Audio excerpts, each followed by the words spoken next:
Peace, family, peace. Welcome to another episode of Vocal Dialect Podcast. I am Knowledge Born 7. I'm accompanied with my brother, Kenwado Akil, my partner in crime. Also, we have the Street Law Soldiers with us today. We have Tashaka, Saint Kofa, and my good brother Gerald Moore. How y'all doing today? How everything going on, fellas? Peace, All brother. right, peace. All G right, all right. Wall all day. We got brother Jett. Hold on one second. My screen coming through. There it go. Oh, that's my Bluetooth. Give me 1 second.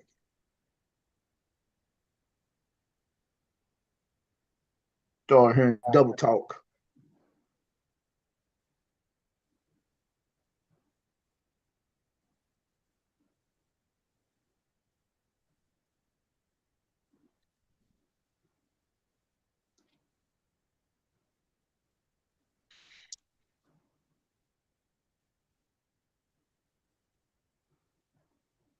Sorry about that. All right, there it is. I'm back. All right, we got brother Jett Howard that shall be joining us tonight. He's our special guest. The topic tonight is restoration in the Black community, and pretty much we're gonna be speaking about the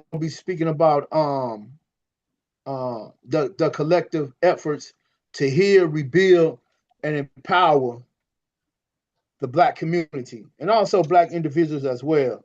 The Black community has been impacted, traumatized for centuries. We're dealing with systematic racism, economic equality. We also dealing now with the new phase of them trying to erase our culture as well as social justice. So restoration, in my opinion, should be focused on mental, spiritual, cultural, economic healing, because we are the only race that has not been given one the proper time to restore ourselves and two dealing with restoration. So there are initiatives and some form of historical preservations. We also have to think about wealth building, education, reform, and also in the process of us not getting the proper healing, we also have to deal with the mental aspects of it, the mental health part of it as well. Now, all of these things is pretty much affecting us, and that's what we're going to be speaking about tonight. So, fellas, what do you feel is the main thing that we should focus on as a people when dealing with the restoration of us?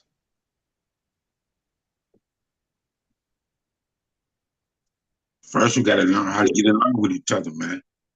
That's the first thing. Say that again, Brother Ken. I apologize. What you say now? I say first, we got to learn how to get along with each other, brother, man. Before we We get gotta learn. We gotta anything. learn how to unify. You're right. Yeah. Until, Motion. yeah, Yeah, we we do have don't to do learn how that. to unify. Yeah, we don't do that. Since talking about no restoration within us. Well, we still have to tackle the things that definitely is before us, because if we don't face our generational trauma, if we don't face our displacements and dealing with the marginalization of everything that's going on, restoration is us repairing the damage that has been done, and we have to re-engage and reimagine our future in a better light. I know one thing for sure is this, as I do my research, is a lot of nations did fall when the disrespect for their women, began to fall.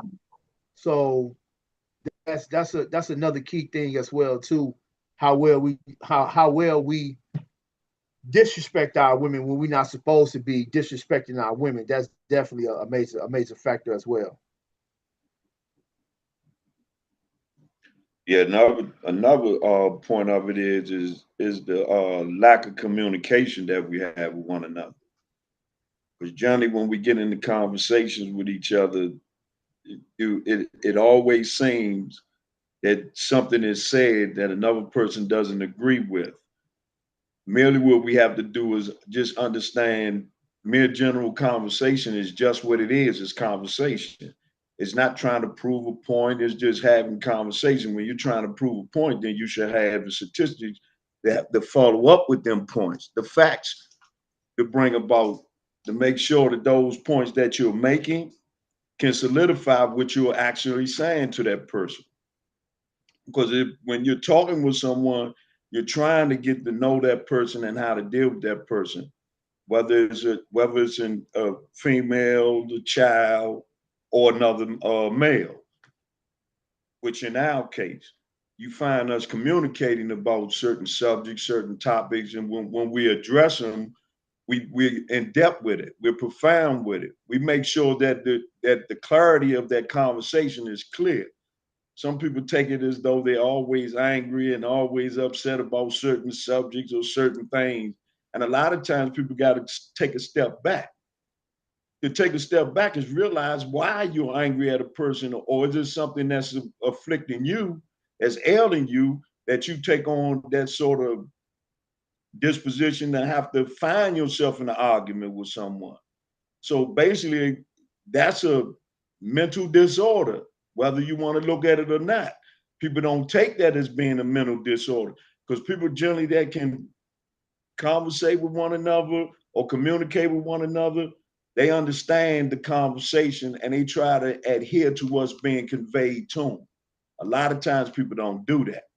So quite naturally end up in the traumatic way of building together or coming together to create a camaraderie. That's a strain on us. That's what separates us. Nah. One thing I did notice, they're still in our culture and trying to erase our culture. What are some key things we can do to stop that? What can how can we stop that? How can we stop that? Can water our kid? How can we stop them from stealing our culture? Okay, like I said before, the first thing we gotta do is unite.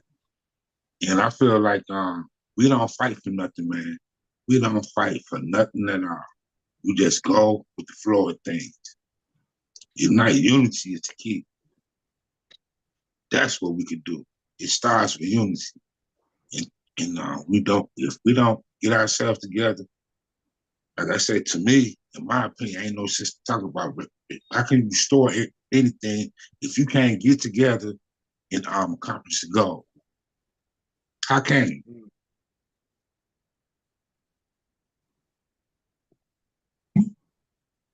So unity is the ultimate key, pretty much, for handling.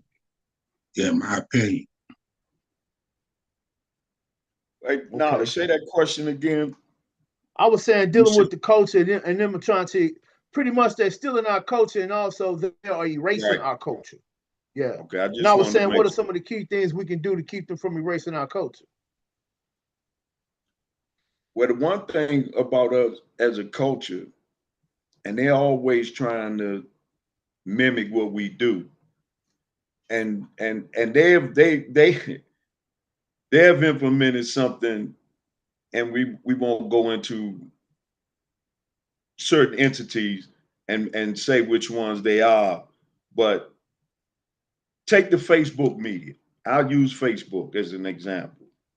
You find everybody tells everything that's going on with them on Facebook and to the media. When you look at that, that's a situation where you're creating which I would say a very pragmatic problem, because you're practicing things that you're constantly doing on the internet, and you're saying the things that you're doing on the internet, you're exposing it. I mean, now let's just take it from the government point of view. Now the government are situated. They have meetings, but when they started doing things or making up bills or doing anything of that nature, you're not confront. You're not they don't expose it to you. They don't make it known to you. They don't tell you what they actually doing. They do it. And once it's done, you can't undo it. So now what we have to do what we say we're gonna do, but let's do it where we can keep it within ourselves and our communities. Because when they watch us, that's what they watch, our interaction. They watch how we personally deal with each other. They know everything they need to know about it. They've been studying us for the longest. Now, if you keep volunteering information and you keep volunteering the things that's going to cause them to cause dissension in the family, that's what you're doing. That's what we have to realize we're doing. So how can you bring unity if you're having people you're exposing the qualities, the morals, the principles, the virtues and values to them of our nuclear family? How else you think they're gonna do? That's what they use. Them the divisivenesses that they use against us. I tell you what. So by us acknowledging historical trauma, isn't us speaking about the trauma? Isn't that a form of healing? Bringing it out into the open. Oh, absolutely. Yeah, Because then you can confront it. you confront it. That's what you're saying. That's the general psychosis that a lot of us are dealing with, and until you actually confront it and you understand it and you keep it in front of you, then you can deal with it. But if you're not keeping it in front of you, you're not dealing with it. And some people want to be feel ashamed of letting you know about the things that have are ailing them because they feel embarrassed or they feel not complete and Mm. a little apprehensive about the way that they doing things. People might say they're not normal or they don't want to deal with them, and people go through a whole lot of stress trying to deal with that type, creating that type of anxiety because of that.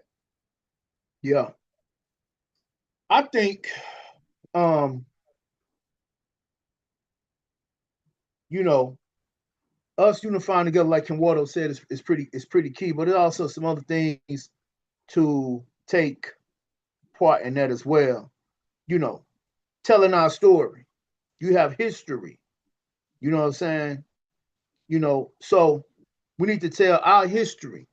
One of the key things in stopping cultural or culture vultures is us telling the history, speaking about our family origins, where we come from. I learned from a Baba one time. He said the main thing is that us as a people, we need to learn your whole mother side, learn your whole father side. And therefore, by us learning that, we can come in and break up some of those curses. We can deal with some of the trauma because a lot of people have problems when they don't know where they going or where they come from. If you don't know your come from, we can unify, but then that's still a major displacement.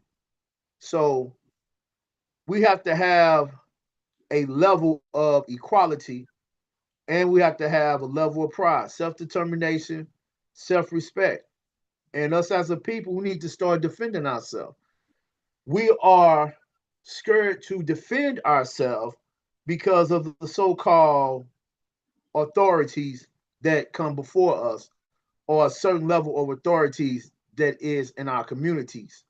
So therefore, there's a lot of things that we have to deal with. We can start with unity, but I think definitely education, and on a government level, we probably have to deal with policy changes and stuff like that. But we definitely have to start building different and start creating a sustainable change for other future generations. Because if we don't start building for that, there will be no movement as far as us getting to a level of repairing us as a people, if I'm saying that correctly.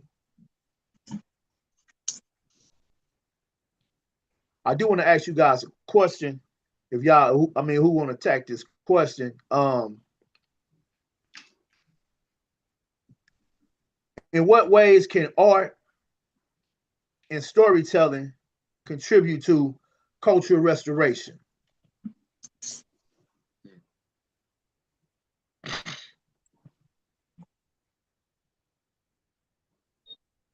Somebody want to attack that question? In what ways, like art and music, can contribute to cultural restoration? Well, I said to you like this. A large gave us the credit to make us, it made us think about that one. I go back to okay, you remember I said the change of hip hop. You remember how they was talking about getting education, talking about pride, all that, talking about our culture and everything. So we was talking about things like that. We was getting education through the music. Like Kara Yeah. at one, you must learn. I learned that shit had me opening up a book. What is he talking about? Things like that, Right. you know what I mean? And so, but look at the music. You see how they broke us down to today? See how the shit sound today?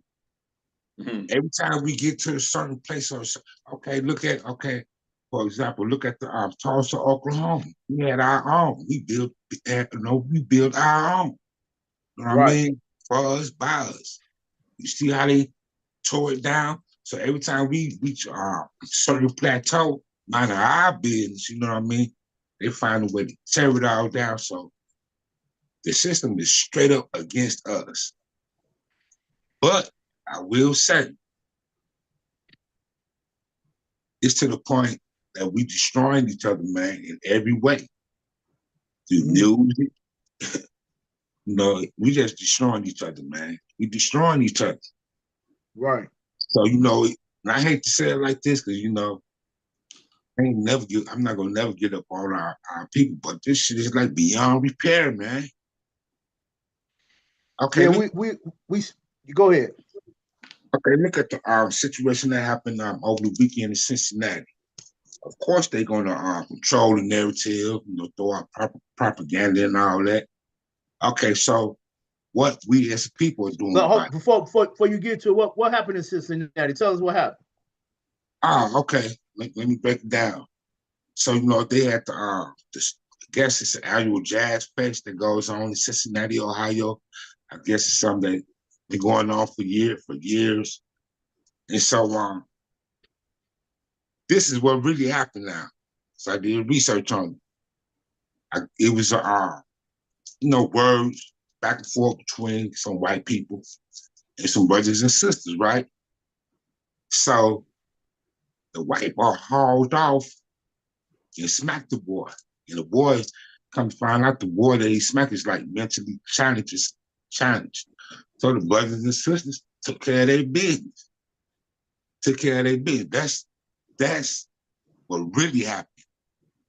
But in the media, they cut out that part where the white boy slapped the young brother. They cut that part out and made it look like the brothers and sisters was the one that started the melee. Right. And they rolling with even the vice president calling us thugs, barbarians, savages. Man, come on, man. They've been savages for years and years. Yeah. So we defend ourselves and look at how we get portrayed. I'm talking about even our people. Oh, they animals and all this type of stuff. Okay, if anyone should get in trouble, not just the brothers and sisters get in trouble, everybody get in trouble then. Don't push that type of propaganda, man. And that's everything is stacked up against us. So until we sit up here and get ourselves together, this is gonna always happen. It's not going anywhere. Gotcha. Well, one thing I can say is they can't call us savages. Literally, Christianity was started right on the other side of the Caucasus Mountain. So for everyone know where that at, where theirs at, that is a place that is very cold. That's why their noses are pointy because they have to take in less air going to the brain. That's why we have a wide nose because we are a tropical people. We are a peaceful people. And not only that, you can't call someone savage who actually has given them the knowledge of nature because we were in tune with nature and we are still in tune with nature. By us continuing to be in tune with nature, give us the power and the ability to create, to manifest. So these are the things that we have done, you know. So I'm just giving you guys a quick thing about the media calling us as a people savages when we have created everything, you know. A wise man said the European has only created the patent office and the copy machine. So that's my take on that as well. I see we have our special guest, brother. How you doing, brother Jett Howard? Can you hear us? Tell him unmute his mic. Unmute your mic. Hey, before he joined in, I see a couple of new. Well, I just see a new person that joined in. Straight guys, Dilly ZZ. What's up, brother? Hit that like button. Why you know me, brother, man? What's your real name? Hey, man, hit that like button. Subscribe to our channel, man. How you doing? How you doing, brother Jett Howard? Can you hear us? He might got his phone on mute. Yeah, he probably have his phone on mute. Let me tell him unmute his phone, man. Okay. While you doing that, go ahead, brother. doing that, another thing about art, you know, we are some very artistic people when it comes to art.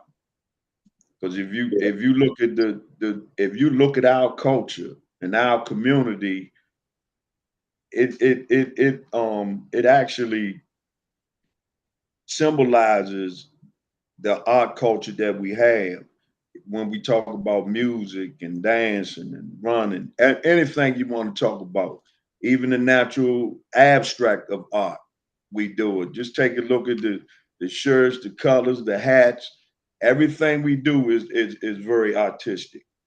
Even when you visit, even when you see the murals on the walls, when you passing through the communities, from what our people did, that goes to show we are artists.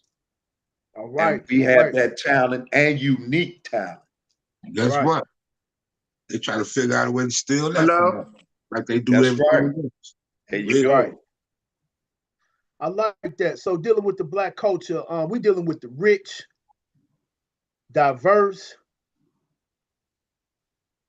of us, shaped by centuries of resilience, creativity, you know, and we bring in that authenticity from the struggle and triumphant.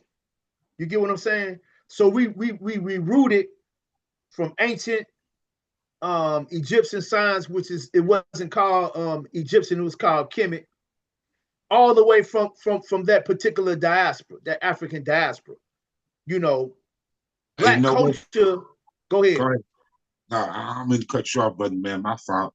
See how you breaking everything down? A lot of our people don't even know this.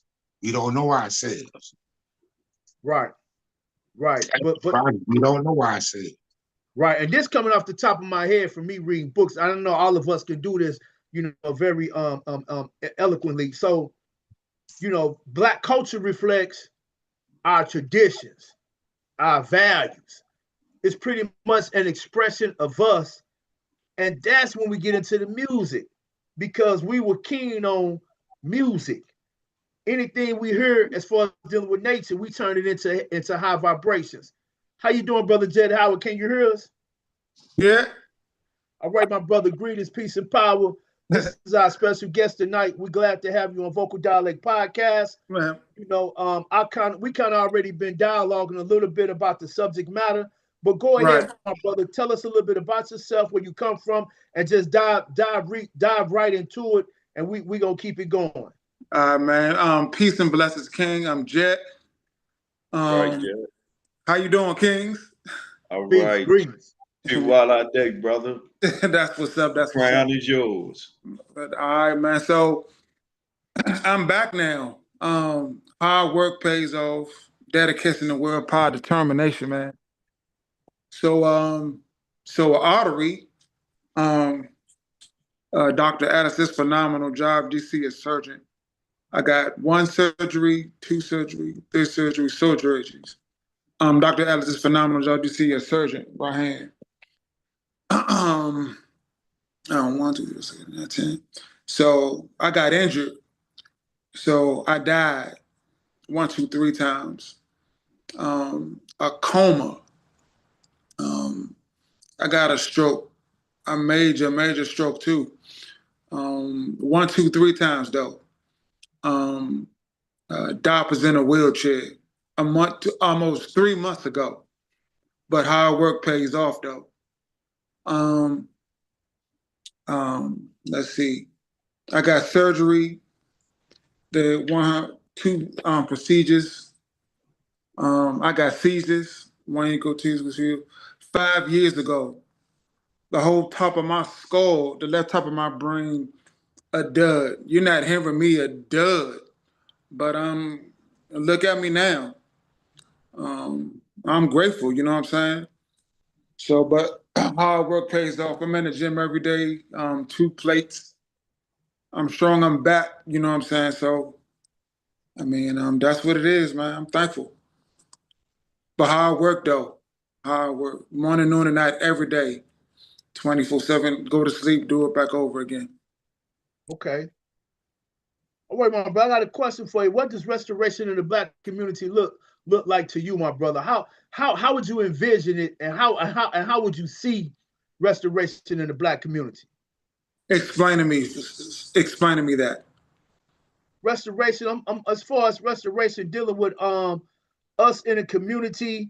So pretty much as we deal with economic equality, systematic racism, Right. and them trying to erase our culture, we Right. also deal with social justice as well. So restoration means us coming together and trying to fix our situation. What does that look like to you in the Black community? I mean, I love the youth. The youth program in DC jail, 10 years ago, and it's the program. It's a lot of things, man. In DC jail, and it's a lot of things that persuades me. So I can understand the frustration, but you know, believe in myself, man. But so, for instance, so it's so I got injured. So it's the mindset that allows me to succeed successfully. So listen, man, I can't read, I can't write, CDO can't do none of that. I'm trying to tell you one more time, I can't read, I can't write, CDO can't do none of that. But I can figure out my thoughts, my words again. You know what I'm saying? But yeah, that's what I'm talking about. Well, let All me right, just say this.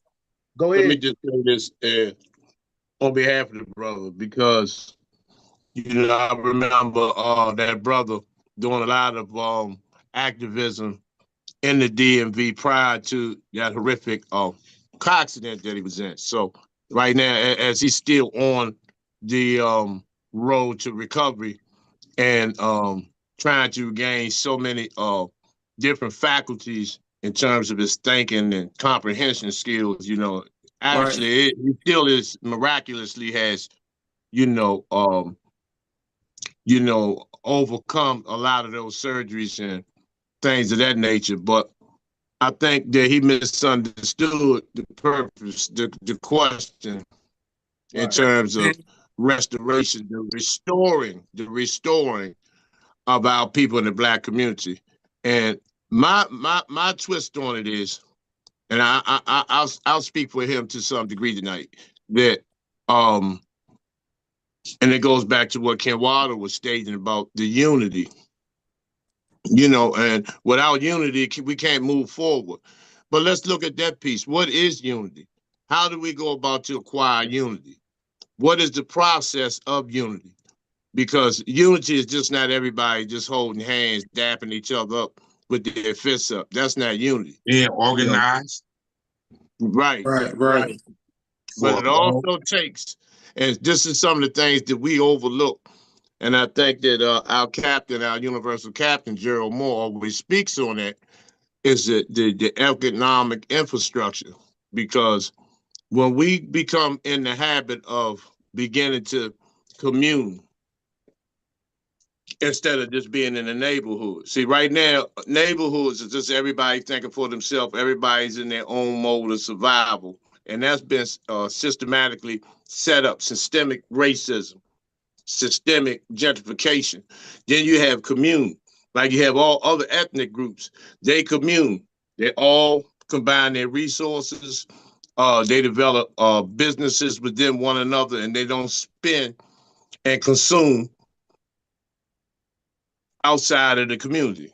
And so, what we have to do, some of the key points, because there's no one solution. There's no one answer to 463 years, of brutal slavery, buck breaking, rape, torture, Jim Crow, AIDS, Right. crack, mass incarceration, the jab, child and sex trafficking, and so many other things that has created a formula of self-destruction that we perpetrate against one another on a daily and consistent basis. So it is imperative that we have a system set up where the process of unification, meaning the detoxification of our minds of how we've been misled, how we've been tricked, and how we've been manipulated to turn on one another. That process it has to be a detoxification process. We have to remove stuff, begin to remove all religious and ideologies out of the equation and start looking at ourselves for who we really are. You know, and once we begin to do that and understand who we are, because we've been taught everything except who we are. Yeah, for you sure. know, and everybody has prospered, everybody has profited, everybody has mimicked us, everybody has co-opted us, everybody has copied us, everybody has benefited from us but us. And to make the to make the original people the servants, it's a process that has to be done, because this is the greatest fear of white genetic annihilation. And I'm just talking about not just white genetic annihilation all around the board, is that the unification of the black man and the black woman.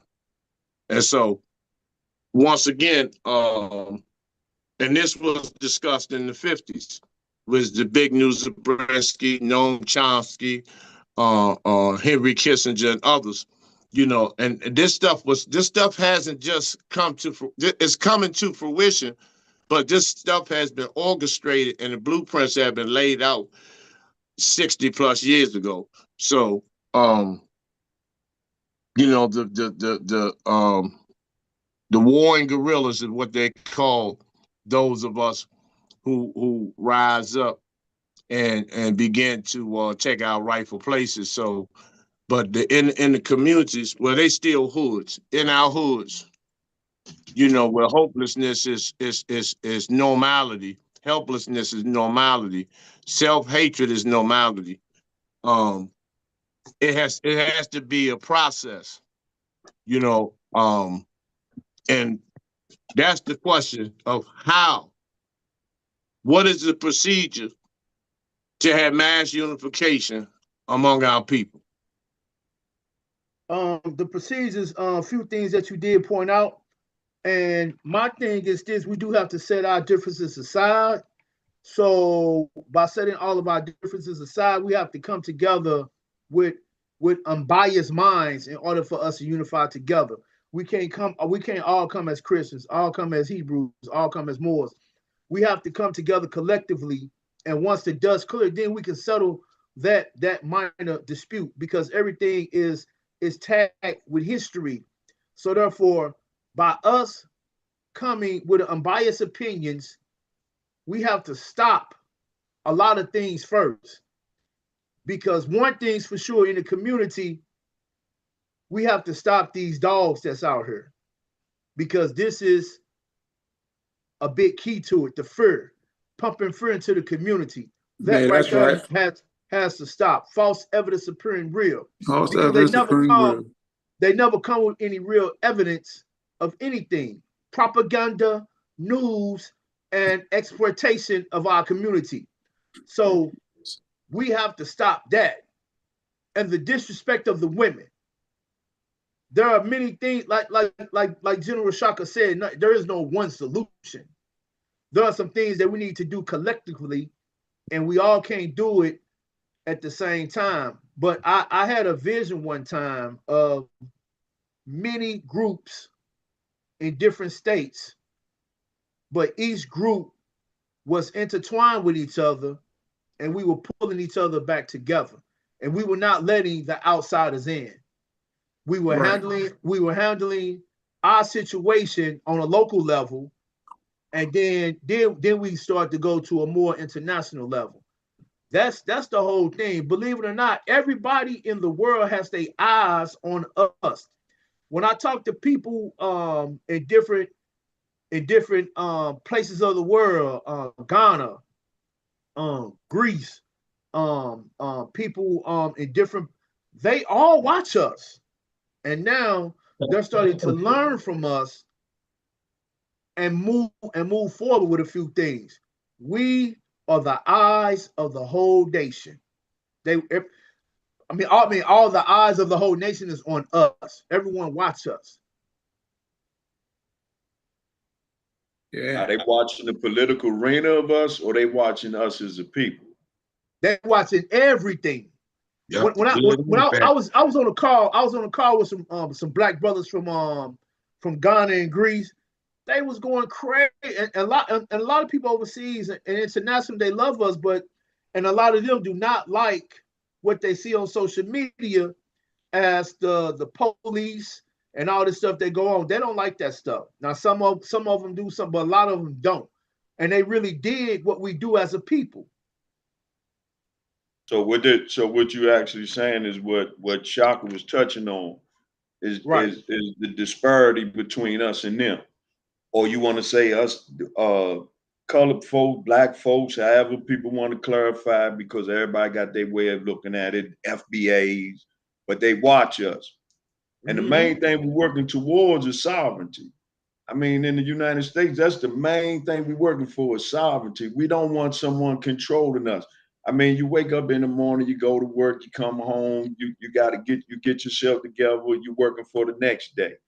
That's institutional slavery, no matter how you look at it. When you're going out and you're furnishing the things that you need and you're buying it from them, we have no sovereignty. The things that, as I said earlier when we had the conversation, we're selling to each other t-shirts and everything. We don't own factories, we don't own corporations. That's And you right. might have some that own corporations, but the ones that do, they stand far away from us. That's where the separation comes in, at the disparity. When you talk about rich, you talk about the rich burgess class blacks that don't want to have no problem, don't want to have nothing to do with us, nor interact with us, or as Shaka said, commune with us. Let alone we sitting around, we keep blaming everybody else. But what about those ones? Because as he said, they're not looking at all of us, because some of us that's considered mediocre or poor, they're not looked at. You know, as the country itself looked at it, they saying what? That's the riffraff. You can get rid of those and contend with the ones that are providing this corporation with what they need. So when you start looking at those things and you saying, just like you said about the diaspora, I mean, the diaspora, you got to look at people from all our people. I mean, our people, we're not talking about the other people, just our people. When you talking about our people, you talking about people that's from a diaspora. They spread it around the world. It ain't just the United States; it's around the world. Because over in England and the European country, they going through some of the same things we're going through here. They do. They trying to fight. They trying to fight for their freedom. In Africa, they started coming together collectively with coalitions and everything to free themselves from oppression. So we have to generally look at it. It's not just us, because where we have falter with our people in one place, it's a falter for every place. So now the thing I look at, as I said before, we have to start learning to come together to talk. And as you said, put our own personal business aside and look at what we can do to help each other, to unite, to bring about contentment and tranquility. Because as long as we're going through what we're going through right now, we're going to stay up under oppression, suppression, and stress and anxiety. And practically the end result is death. Correct. Also, and the difference between these other countries and our brothers and sisters here is that they've always had, throughout history, you know, through Africa, through the Caribbean, through all the other continents, all the other countries, they've always had a rebellious regime set up, you know, that they fought against colonialism. Here, we have become comfortable in our captivity, you know, and they see the weakness in us. They see how we can be bought and sold as if we are still in slavery, in terms of our souls, in terms of selling our people out and throwing them under the bus on a daily and consistent basis, in terms of assisting the globalists and pushing these particular propagandas to turn the world stage against us. And you know, those things have to be addressed. And those who play a role, that look like us, they play a role in assisting and pushing these agendas, these white supremacist, white tyrannists, and these white imperialist agendas of colonial terrorism on our people. They should be the first ones that back to get dealt with. And this is the part that we don't want to do. We want to destroy each other. We have all the smoke for one another. But when it comes to really dealing with the puppet masters and those who pull the strings, those that look like us, that are in the political realm, in the social realm, in the sports realm, in the entertainment realm, we have this level of apprehension, and we have this celebrity worship addiction, that we allow those that look like us, that give us passes, to fuck over us each and every day. And we only have the smoke, and they've trained us to have smoke for one another. You know, the crabs in the barrel mentality. You know, why don't we ever deal with the person that put us in the barrel? Why don't we never talk about that? We always talk about one crab pulling down the other. Why don't we talk about how did we get in the barrel? And not even that, who made the barrel?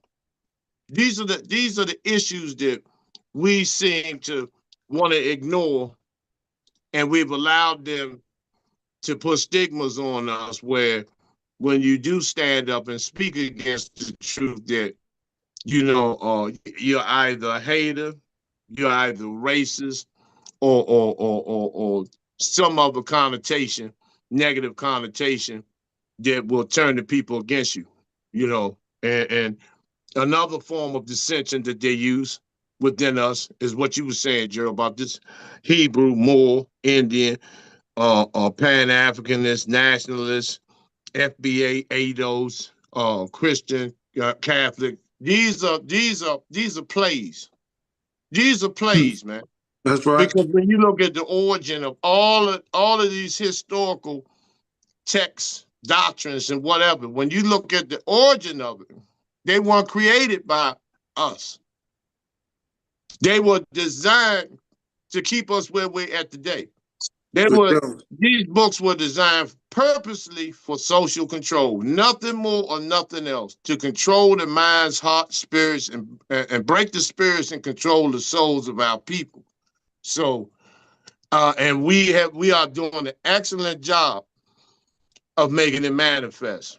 You know, where we sit back, you look on social media, you know, they're mocking people who practice Egyptology. They're mocking those who are Pan-Africanists. They're mocking those who are Moors. They're mocking those who are Indians. They're mocking.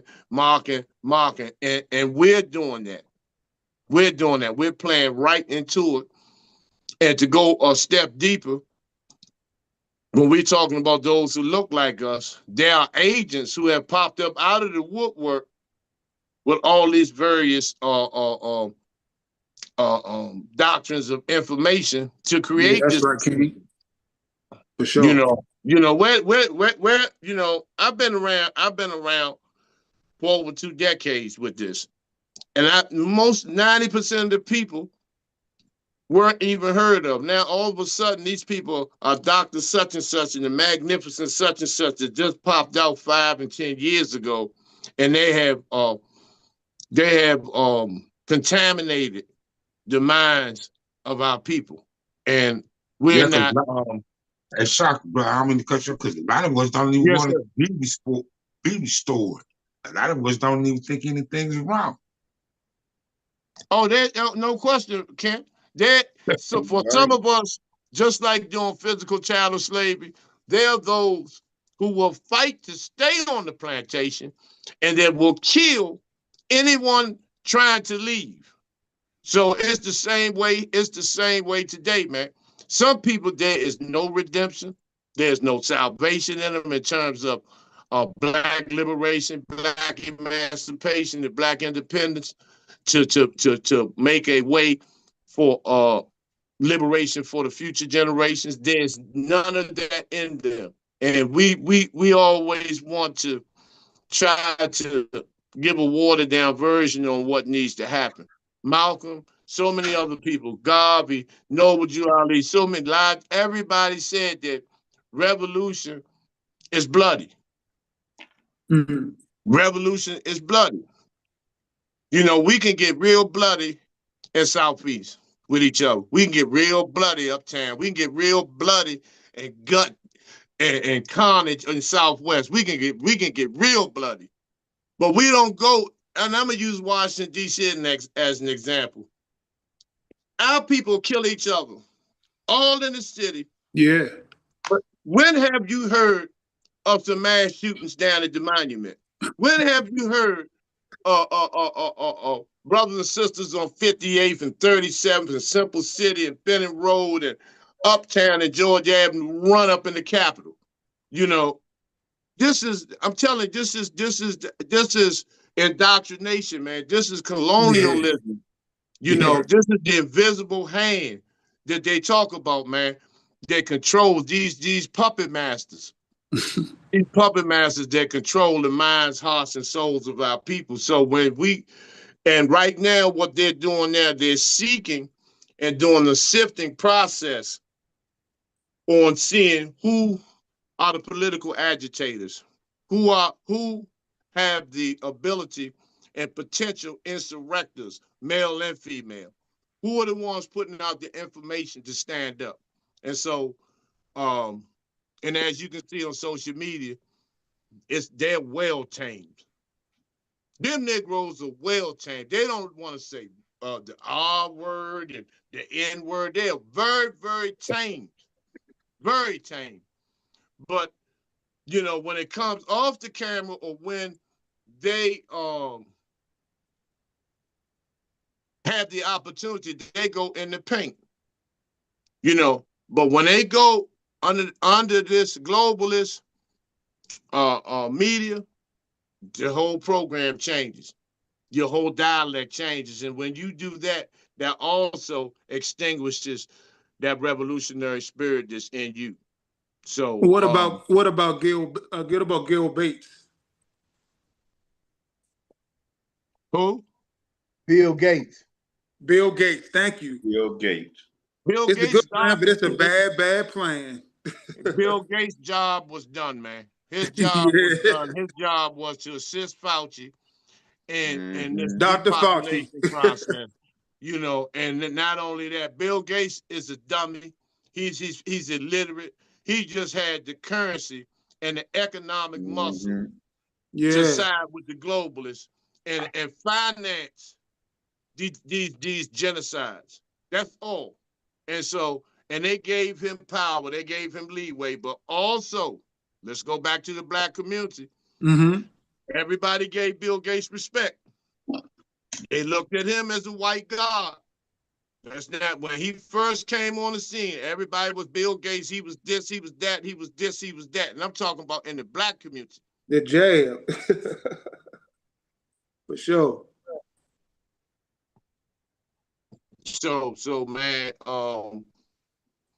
you know, I can't say, you know, without that unity, it's a lost cause. Because if you can't unify, you can't even create an economic infrastructure. You can't create a system, man. We can't create a banking system. You look at the hoods now. If everybody in the hood, if you got 5,000 people in each hood, you got 10 hoods per city. If everybody put up $100 a month, that's $5 million, man. That's enough to start a business in each hood and start employing people. And then you stack that money, then you build another business. And slowly but surely, with that type of unity, that's right. You know, we can restore our communities.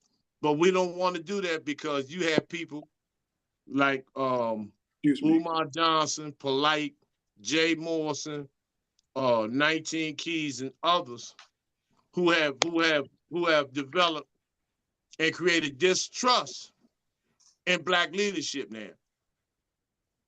So it's you know, and it makes those who are committed, it makes them work twice as hard, and they have to convince the people 100 times as much that they are authentic and organic. And so with that level of energy, draining energy to try to prove to the people, you know, it's like we already losing going in.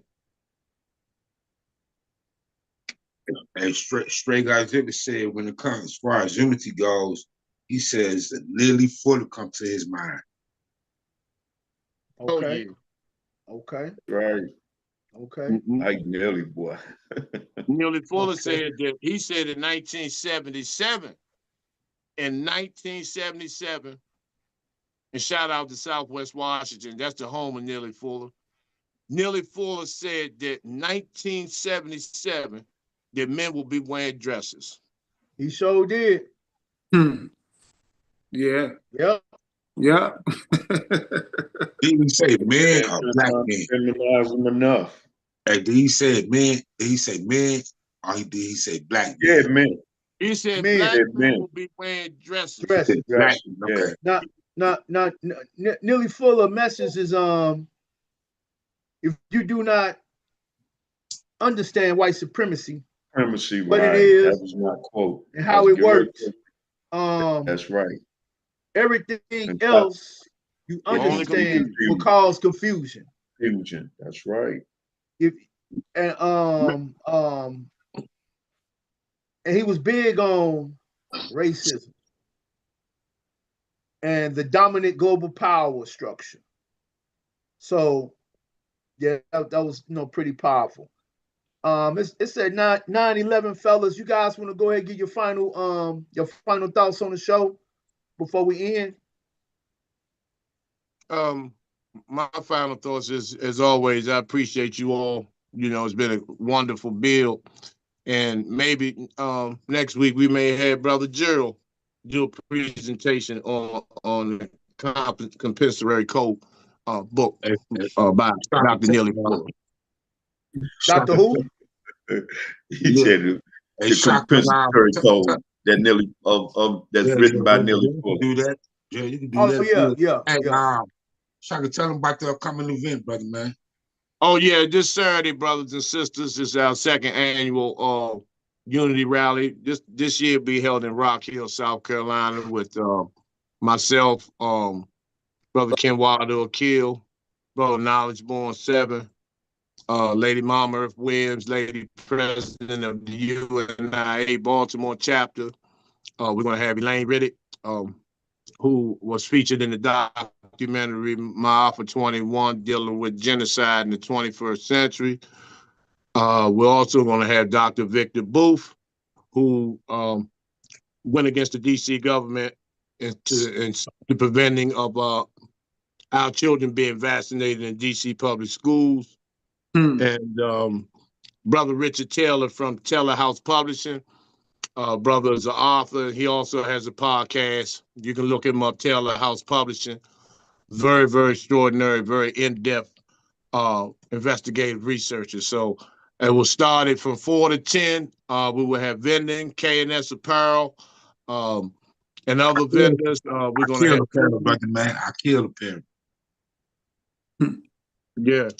Yeah, Akil apparel. That's right. Excuse me, bro. Akil apparel. And it's going to be very, very nice. Very nice. And next year we're going to be working on going on the West Coast. So for those who are in the area and can make the pilgrimage, please do so. Please do so. Hey, brother, straight us on Rock Hill, South Carolina, brother, man. Rock Hill, South Carolina. Yeah. Oh, okay. Rock. Did I say North Carolina? Yeah, no, the brother had asked. I said, no, Oh. it's going to be in Rock Hill, South Carolina. You dropped the comment. So, yeah, it's going to be in South Carolina, Rock Hill, South Carolina, brother, straight got Godzilla. I expect y'all down in the Carolinas to attend too. You don't have to worry about bringing cornbread and all that. We're gonna have we're gonna have food. For sure. Thank y'all, man. I appreciate y'all, man. Appreciate you coming, brother. Man, it's the progress, but I got the knowledge. You know what I'm saying? I got the wisdom, I got the power. But I'm in therapy right now. But you know what I'm saying? It's all good. But peace and blessings, kings, and thank you for what you done. You know what I'm saying? For sure. Thank you, All right. brother. For sure. Brother Gerald, last Yeah, word. what I would say is that I really appreciate y'all brothers, and I'm gonna say it once again, T-Walla Day, the crown is yours, is ours, if we want it. And the way we gonna get it is what this topic was about tonight, was addressing those issues that cause us to be separated, that we have to bring the restoration back to the community. And the only way that we gonna possibly do that is let's put our differences aside, what organizations we belong to, what religious affiliate we belong to, whatever that you figure that you belong to, separate that, because we want our sovereignty and we think that's most important. It's imperative. It's essential that we get that and stop feeling like you have Stockholm syndrome, that you love this system that they have designed, because it does not fulfill our greater needs and it does not fulfill us as a people.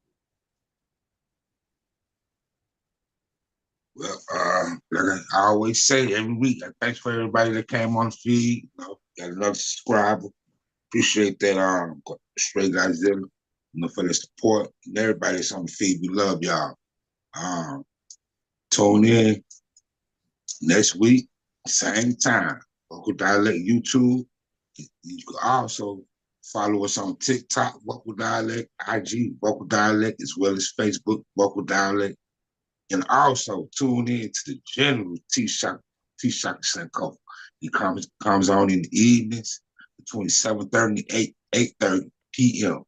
T-Shock Senko. I'm going to follow him right now. He kicked that real, y'all. What time you coming on? Next time you coming on, brother T-Shock? Tomorrow evening, live and uncensored. That's right. That's right. So, That's what's up. Once again, family man, we thank everybody now for us unity in Black community and dealing with restoration of our people. We talking about strength and building collective power, promoting healing, and which also helps combat systematic inequalities. And we also talk about historical things that have impacted us across the world. So it's very vital and it's very essential. Vocal dialect. We will see you guys next week. I'm Knowledge Born 7. Kenwodo Akil. Street Law Soldiers. Tashaka Sankofa. General Moore and our special guest, Brother Jett Howard. Peace, That's family. right. Peace. We see y'all next time. peace. My man. All right.